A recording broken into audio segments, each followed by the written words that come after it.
As I promised in my last graffiti piece video, if I was going to learn this art form properly, I had to really dial back my design choices. So these, none of these, no more of these for a while, because no beginner should be doing that level of complex designing off the bat. So here are the newer designs, and I felt like I was really getting somewhere with these. I feel like they could have been simplified even further, but every time I drew them, I still felt like there was something missing.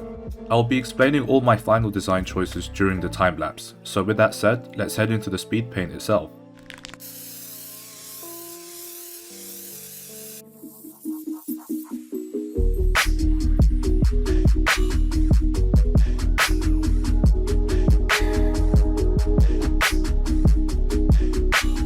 So you probably notice here that I started to draw the A very off the line, you could say. And that is completely intentional, because if you remember the latest sketches that I did in the beginning where I showed you guys, they were all very straight on, and like no matter how stylish they were still very uniform, and just breaking that line, making the letters uneven, immediately gave it this flair.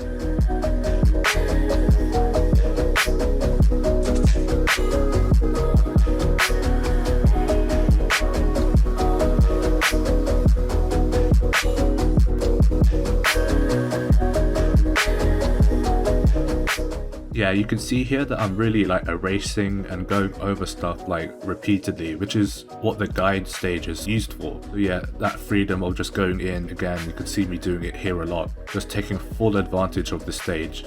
So when it came to the M, it was the most I struggled with. Like the rest of the letters, since they all kind of shared the same design language, like super round, the M was really a letter that kind of threw me off for quite a bit. Yeah, there's just that balance that you need to keep it simple but still interesting.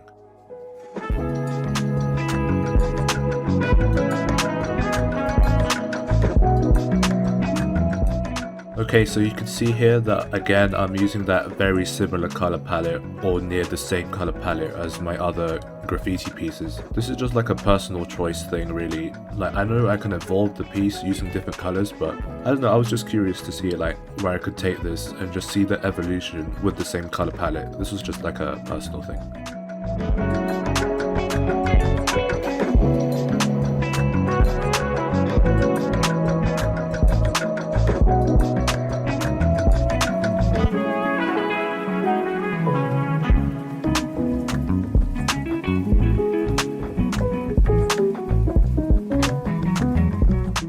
In the beginning of the video where I mentioned that something felt missing from my designs, you can see here now that the exclamation mark literally like brought it all together. This was something I really struggled with. Like even at the stage of like almost completing the design with the uneven letters and so on, it still felt incomplete, but that exclamation mark just really held the whole piece together.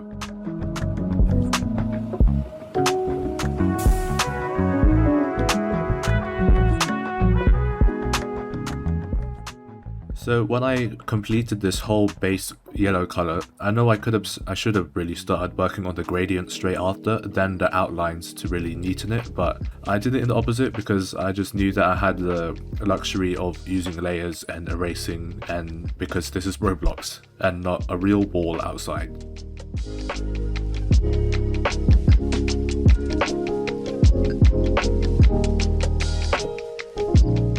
You can see here I already jotted down the other background color just to see how well it works with the yellow, and since they're complementary, they work pretty well.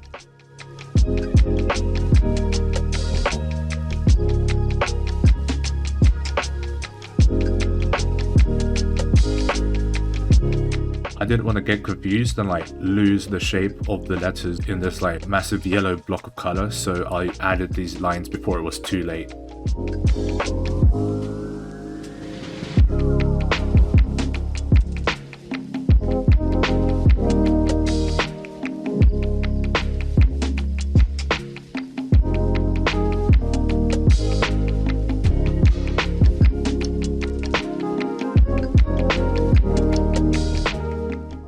Okay, you can see here that I've started to use the new tool that this game gave. You can actually spray paint in cinematic mode, which is super helpful. You can already see here I'm not restrained to the player's camera mode. Like I don't have to awkwardly look up with my character to like get the perfect angles. I can actually go into cinematic mode.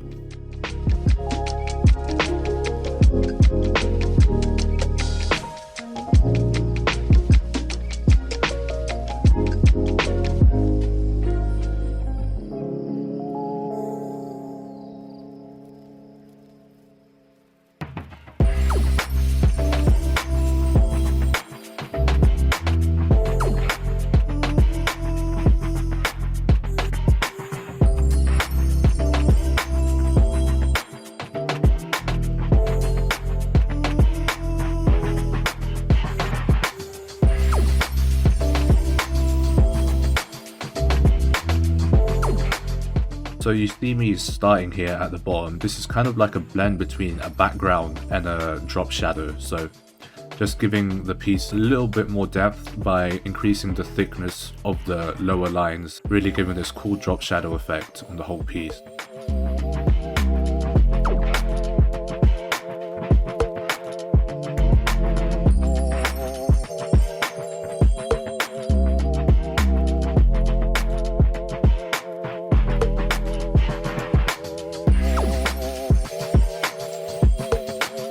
Here the gradient tool, of course, coming in again to make the piece just look way better, and obviously it gave that super nice blend, cool and clean blend between the orange and the yellow. So I was super close to leaving it as this like final product like this without anything else. The piece just needed to pop way more, and the white outline was the perfect thing.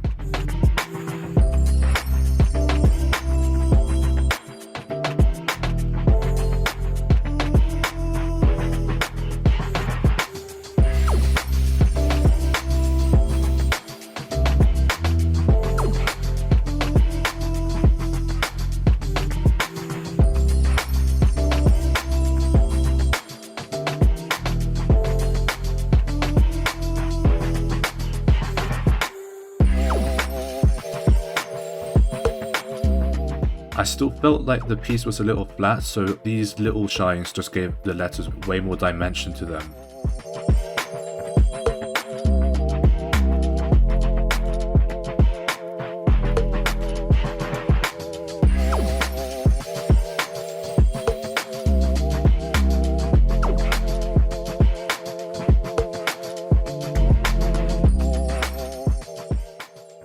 And of course I had to consider when doing these shines that they had to make sense. So there was a light source coming from somewhere and hitting these letters, and the shines are actually shining in the right places and not just completely random. And I think I did a decent job at that.